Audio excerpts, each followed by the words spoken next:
तकनीक से मंचित हुआ केवट प्रसंग, दर्शक हुए मंत्रमुग्ध। दिल्ली के लाल किला मैदान में चल रही विश्व प्रसिद्ध लवकुश रामलीला के चौथे दिन मंचन में रामायण के सबसे मामिर प्रसंगों को जीवंत किया गया। राज विभोग की घोषणा से लेकर राम सीता लक्ष्मण के वनगमन और केवट प्रसंग तक की लीला ने दर्शकों को भावुक कर दिया। तीरथ, बिना किसी शक्तिशाली आधार के मैं देवलोक से पृथ्वी लोक पर आई तो मेरे वेग और प्रभाव को सहन करना पृथ्वी लोक के लिए असंभव होगा।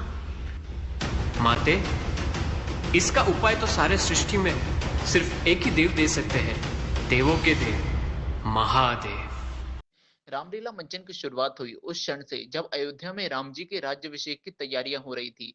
लेकिन इस बीच मंत्रा और केकई संवाद ने पूरी कथा की दिशा बदल दी। मंच पर केकई और दशरथ संवाद का दृश्य इतना भावुक हो गया कि दर्शकों की आंखें नम हो गई।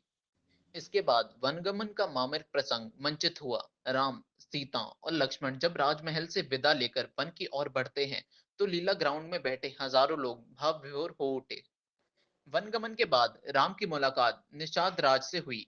इस दृश्य ने भाईचारे और समर्पण का अद्भुत संदेश दिया।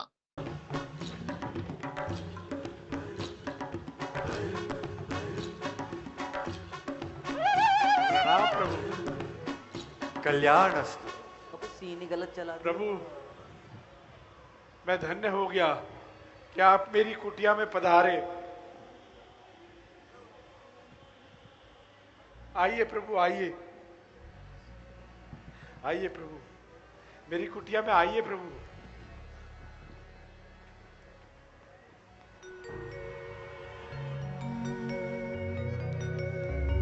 सबसे खास आकर्षण रहा केवट प्रसंग, जहां प्रभु श्री राम, सीता और लक्ष्मण को गंगा पार करने के लिए केवट आगे आए। इस बार दृश्य को आर्टिफिशियल इंटेलिजेंस और डिजिटल तकनीक की मदद से मंचित किया गया, जिसने दर्शकों को अचंभित कर दिया।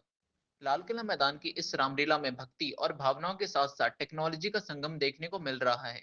कल के मंचन में और भी रोचक प्रसंग प्रस्तुत किए जाएंगे।